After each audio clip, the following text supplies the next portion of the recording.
Bonjour à toutes et à tous, bienvenue dans Art et Marché, l'émission qui vous ouvre les portes du marché de l'art. Et Art Basel Bâle, c'est terminé pour cette année. La saison s'achève avec des ventes millionnaires, mais toujours cette vision d'un marché à plusieurs vitesses et des valeurs refuges attirant particulièrement les collectionneurs. Quel bilan tiré de cette édition? Arnaud Dubois, cofondateur de la plateforme d'investissement Matisse, est mon invité. C'est parti pour Art et Marché. La foire mère d'Art Basel à Bâle vient de fermer ses portes, réunissant 290 galeries parmi les plus prestigieuses au monde. Elle a une nouvelle fois attiré les plus grands noms de l'art contemporain et donné lieu à plusieurs ventes millionnaires. Pour dresser le bilan de cette édition et comprendre si ces achats sont potentiellement de bons investissements, je suis ravie d'être accompagnée d'Arnaud Dubois. Bonjour. Bonjour Sybille, merci beaucoup de votre invitation. Vous êtes cofondateur de la plateforme d'investissement Matisse. Tout d'abord, est-ce que vous pouvez nous raconter comment est-ce que vous avez vécu cette édition? Moi, personnellement ? Oui, vous personnellement, comment ça s'est passé pour vous? Eh bien, j'ai réalisé que c'était ma 20e participation à la foire d'Art Basel, ce qui ne me rajeunit pas, mais ce qui me donne un petit peu de perspective sur ce marché. Et je vous le mets dans le mille, je ne sais pas si c'est très heureux, mais en 20 ans, ce qui a changé à Art Basel, ce sont quelques noms de galeries au premier étage, des galeries essentiellement de premier marché.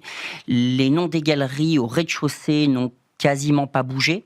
Ça veut dire que pour les nouveaux entrants, eh bien, il faudra qu'une ancienne galerie très institutionnalisée, très établie parte, ce qui n'est absolument pas l'évidence. Donc ça se pousse au portillon. Mais par contre, on a les mêmes artistes. La différence, c'est les prix. C'est-à-dire que les mêmes artistes d'il y a 20 ans qui valent beaucoup plus cher maintenant. Mais c'est les mêmes noms. Ah, c'est exactement les mêmes noms. Ce sont les mêmes Hauser et Zwirner qui présentent les mêmes artistes, les Gagosian qui présentent les mêmes tableaux de Warhol. Ils sont juste plus chers. Oui, j'ai l'impression que ce qui ressortait pas mal, c'était une certaine lassitude quand même de ces noms qui reviennent très souvent. Enfin, je ne sais pas si c'est une lassitude, mais en tout cas, c'est... On voit beaucoup de fois les mêmes choses. Alors, on voit les... Et en même temps, ça me fait penser à cette phrase qui avait été écrite par Picabia sur Breton Homme Sandwich à la fin des années 10. Il y a eu ce grand panneau comme ça où il dit vous n'aimez que ce que vous avez l'habitude de voir, tas d'idiots. Donc effectivement, on a affaire aux mêmes artistes. Cela dit, c'est tout de même rassurant pour le marché. C'est rassurant pour les anciens propriétaires qui possèdent des œuvres de ces artistes-là. Mais c'est aussi rassurant pour un marché qui peine à prendre des décisions osées et qui ont envie de sécuriser leur argent sur des investissements plutôt rassurants. Est-ce que on voit un changement de ces artistes? On voit des nouveaux artistes apparaître. On voit par exemple des artistes femmes qui étaient trop peu mis en avant. Ça, c'est incontestable. Mais pas tous. Et ça reste des tendances qui sont relativement limitées. On ne sait pas ce que sera le marché de Frankenthaler dans 10 ans, dans 15 ans. On a vu un marché comme celui de Joan Mitchell un petit peu stagner à un moment donné. Par contre, effectivement, le marché de Picasso ou le marché de Warhol demeure extrêmement élevé. Assez rapidement, lors de l'ouverture du salon de Bâle qui s'est tenu entre le 18 et 21 juin, il y a à peine 2 semaines, la galerie Hauser vend son tableau de Picasso à 35 millions de dollars. Oui.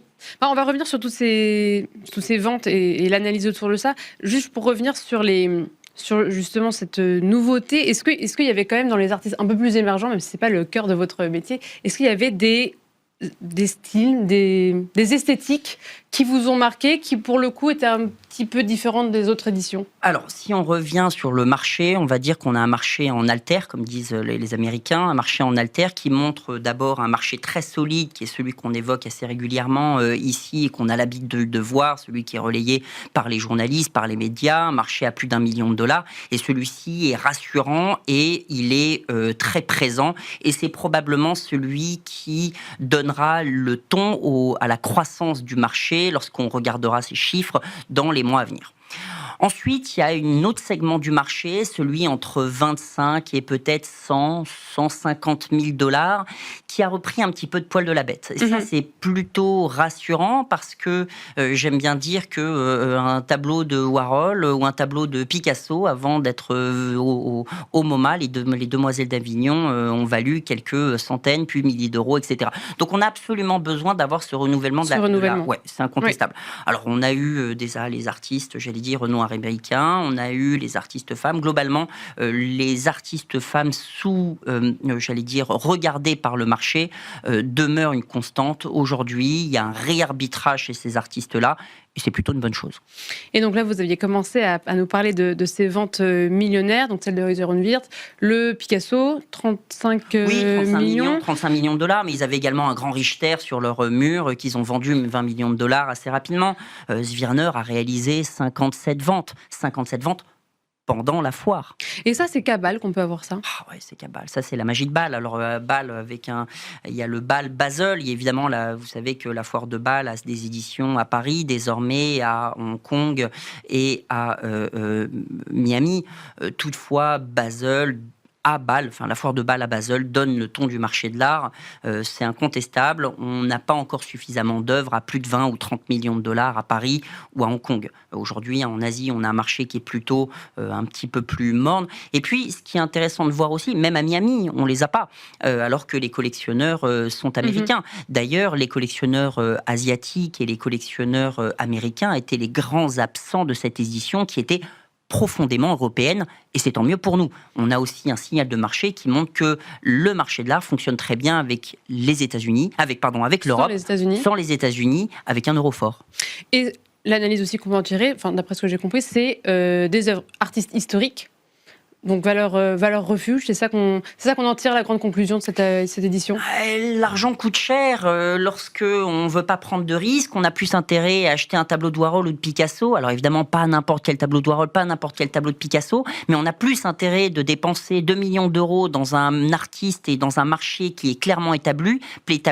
Et d'ailleurs, autant on a affaire à des collectionneurs qui sont essayés avec un marché entre 25 et 100 000 $, où ça a assez bien fonctionné, et ça, c'est tant mieux parce que ça faisait quelques années que ce marché était en souffrance.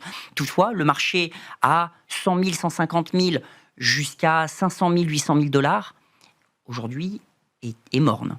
Pour l'instant, c'est morne. Pour le moment, il est. Et pourtant, on a affaire à des artistes qui sont des artistes établis, mais bien pas sûr. Encore suffisamment consacrés. Ce sont des mi-carrières artistes. Donc, on veut bien investir dans les jeunes, on veut bien investir dans les artistes très consacrés, les monstres du marché de l'art. Par contre, entre les deux, c'est un niveau de risque que les collectionneurs ne sont pas encore prêts de prendre. Parce que, imaginons, un Picasso à 35 millions d'euros, ça, pour vous, c'est un bon investissement?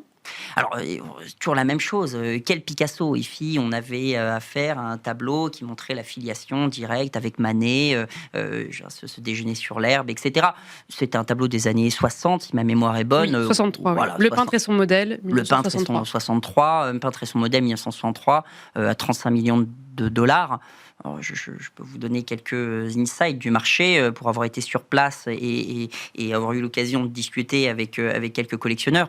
Si vous ressortez 5 tableaux de cette qualité à ce prix-là, vous aurez les 5 clients assez aisément en réalité. Oui, il me semble que c'est un très bon investissement. Celui qui a acheté ça à 35 millions de $ a fait plutôt une bonne affaire. Parce qu'après, il peut le revendre très facilement à toutes les personnes, en tout cas les high net worth individuals qui se font intéresser. Il faut bien comprendre que lorsque vous achetez un tableau de cette qualité, ça vous place en situation de monopole, mais réellement de monopole. C'est pas un tableau de fleurs de Warhol qui va être interchangeable avec un autre tableau de fleurs de Warhol. Ici, on a affaire à un chef-d'œuvre de Picasso. Il n'y en a pas beaucoup des œuvres de cette qualité, en tout cas pas beaucoup disponibles sur le marché. Vous avez moins de tableaux disponibles de Picasso de cette qualité sur le marché qu'il y a de collectionneurs de Picasso dans le monde. Donc évidemment, tant qu'on a affaire à un marché des ultra-riches qui va continuer de se concentrer dans la richesse et dans le nombre de potentiels collectionneurs, et d'autre côté, vous avez une raréfaction de l'offre, vous aurez naturellement un effet mécanique de l'augmentation du prix de ces artistes. Et Picasso et Warhol font partie des 2 grands étalons du marché de l'art. Je crois que si on devait se poser la question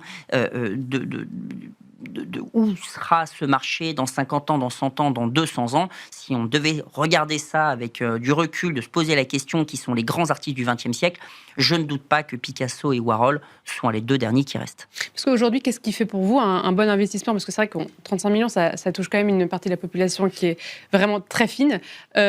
Aujourd'hui, qu'est-ce qui fait un bon investissement? Alors d'abord, je ne voudrais surtout pas être cynique. Je rappelle que les œuvres d'art, elles sont en tout cas achetées par les collectionneurs, par leurs propriétaires, pour des raisons autant artistiques, des raisons sociales que des raisons financières.